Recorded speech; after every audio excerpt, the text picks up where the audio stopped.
Good morning, this is your Kelso Report for Monday, October 15th. I'm your host, Clark Kelso. Our first case today involves the power of the district court to exclude witnesses from the courtroom. And we then have two state court opinions involving the law of torts.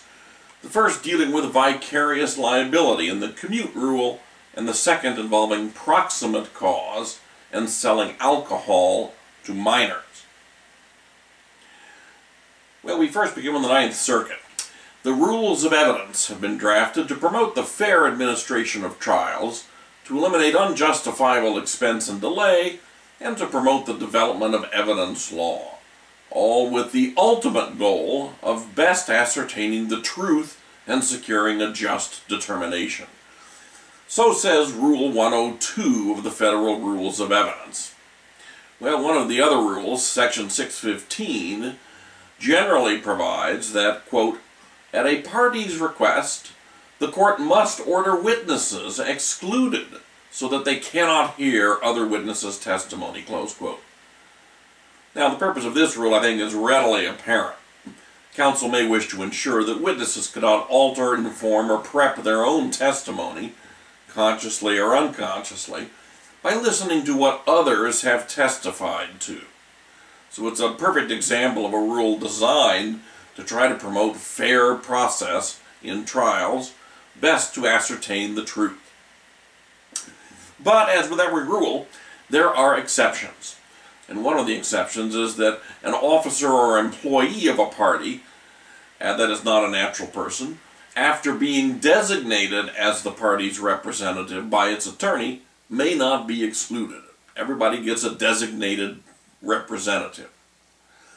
In United States v. Valencia Riascos, the Ninth Circuit held that this exception applied to a law enforcement officer who was designated by the prosecution, even though that officer was the victim of the alleged crime of assaulting a federal officer by physical contact, was the prosecution's primary witness in the case, and was the only witness for the prosecution who actually witnessed the alleged crime.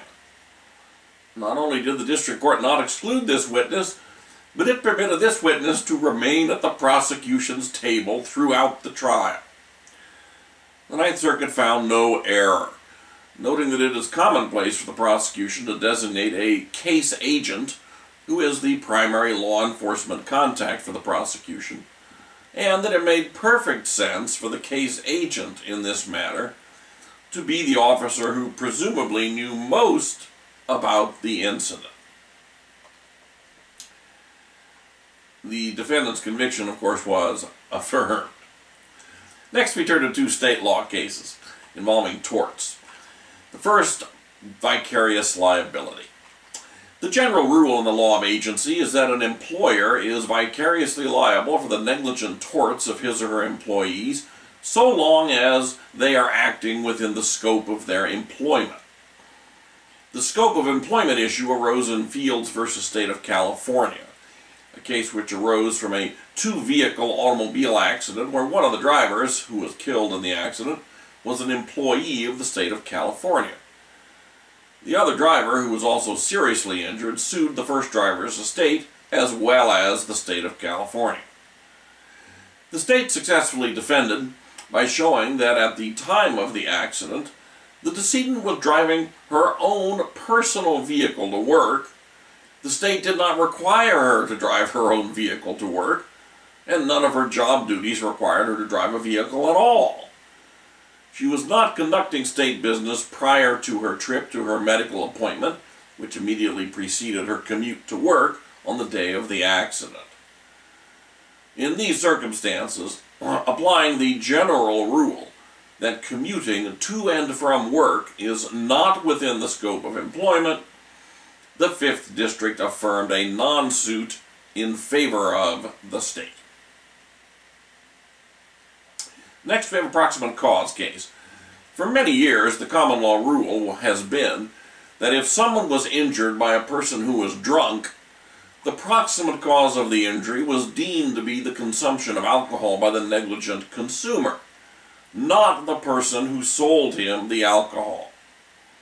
The idea was that the voluntary action of consuming the alcohol broke the chain of causation. 30 years ago, an exception was enacted in California so that a cause of action could be brought if a licensed business sold or furnished alcohol to an obviously intoxicated minor. In Ruiz versus Safeway, the clerk at a Safeway sold a six-pack of beer to an obviously intoxicated minor who had presented a forged driver's license. That minor was a passenger in a vehicle driven by another minor, and the purchaser gave the driver a bottle from the six-pack. After drinking about half the bottle, the driver negligently caused an accident leading to the death of the plaintiff.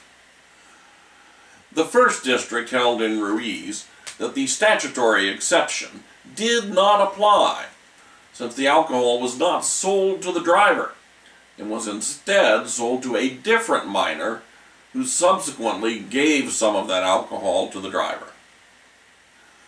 As the court noted, Safeway neither authorized the purchaser to give the beer to the driver nor took any affirmative action whatsoever to supply the driver with alcohol. In these circumstances, the statutory exception simply does not apply. And that's it for today's Kelso Report. Have a great day in the law.